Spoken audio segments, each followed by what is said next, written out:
nasyadin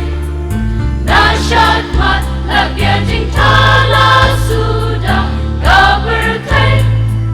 bangiim hagisi bormenta napnang daki jing sniu dan jing ba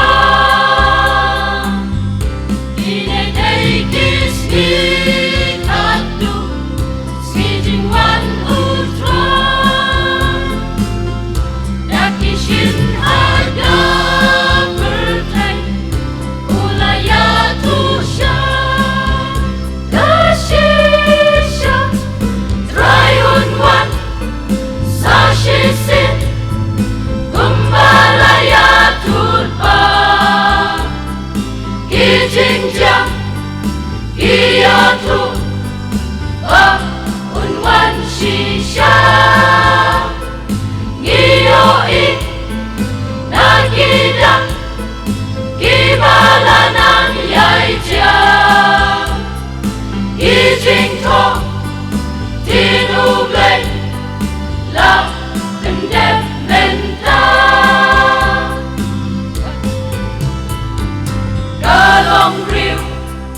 kaman riu hagisi bormenta dan shu jingyaburam markel yang kahakor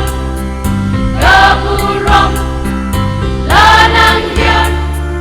bandang du kiskong dan kajing sarong kabertai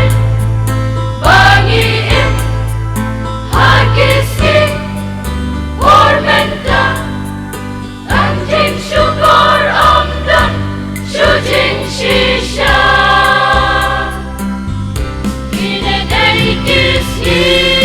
katu